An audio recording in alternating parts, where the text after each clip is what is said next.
So in 2012-13, during that school year, we were doing the secondary study. And as part of the secondary study, we asked the question, what does the future learner in Edina Public Schools look like?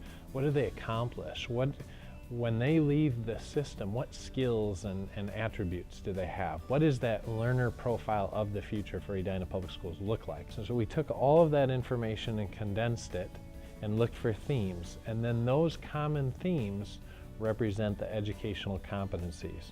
So they really are, by design, what are those most important skills, enduring literacies, and knowledge that we value in our children as they leave Edina Public Schools? An effective communicator and collaborator is building their communication and collaboration skills throughout school and have developed some skill sets in how to collaborate with others, because that's going to be an expectation for them, whether it's work, college, career, life, whatever it is, they're going to have to be able to collaborate. Well, these are the skills of the 21st, 22nd century. These are the skills that we need to cultivate. How you are working with others in a class to come up with ideas, to integrate ideas of your classmates and synthesize the thinking, and then construct a new understanding. It's really helping kids think in integrated fashion, taking all this information, and then how do I work with my classmates, getting different perspectives? How do I take in what they say, maybe tweak my thoughts and ideas, and come up with even a better idea?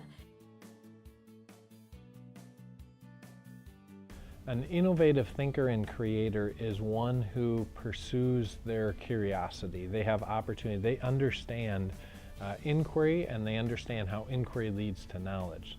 But they also have an opportunity to develop their creativity as a learner. The May term is particularly for seniors, a good application of that, where students need to come up with an idea, whether a topic of study, and be able to present it, to effectively present it in order for their May term to be adopted. And then they need to apply those critical thinking skills as they go through the process to then present it again in a public forum afterwards. So it's an opportunity for them to practice what we want them to do, not just say we want you to be strong in these areas, but we're also going to give you the time to practice it, whether it's a smaller form like our collaborative time, or whether it's a larger form like the May term. A motivated lifelong learner understands the elements that affect their ability to learn. They set goals for themselves, they self-evaluate in terms of their learning and where they're at in relationship to where they want to be.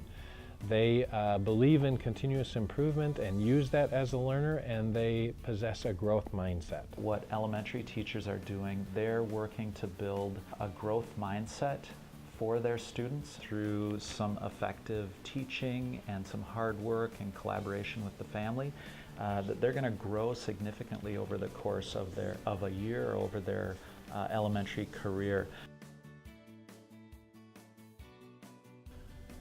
A well-rounded person maintains their own physical, social, and emotional balance. They have a balanced lifestyle.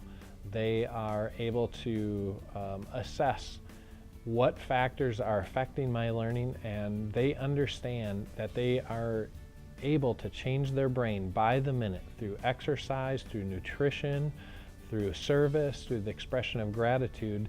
And by doing that, all of these things help prime their brains for the learning experience. For example, I run a morning fitness club, and so students who are interested come, sometimes as much as every morning early. And so when they're there, they are in a way sparking their minds. They are getting the blood flowing. They're getting their brains primed for the academics that are to follow for the day. And I think that's one of the many things that really help foster that. A globally competent individual is a person that has an informed, diverse world perspective, but they understand how the world impacts other parts of the world. So I think Edina Schools is doing a great job of cultivating some of these skills with the students, because they're engaging people outside of their classroom walls. They're teaching the students to communicate and collaborate together, but then they're just not stopping there. They're moving outside of their classroom walls. A first grade classroom is connected via Twitter with some students in New Zealand. And just the perspective that gives the students of the world is really engaging. A responsible, engaged citizen is one who takes accountability and responsibility for their own choices and actions, and they use their knowledge for good in the community, trying to solve local or regional problems. They apply what they learn in school to being a better citizen. The skills that we want students to know now, these enduring skills of collaboration and critical thinking and communication, are really necessary for students now, because more and more students are asked to be more effective communicators, effective collaborators, and continue to be strong critical thinkers in a world that's not only changing at a faster pace, but also getting more globally spread out. They're fully portable. It's not something you may have learned in social studies about the Civil War that you learned for the test and then forgot. These are skills that kids are going to learn and grow and be able to carry with them throughout their lives and use them in almost any situation that they find themselves in. Edina is allowing students to ask different questions, to allow the students to create answers instead of just find answers, which really encourages some of that student agency and their ability to feel confident and motivated to learn.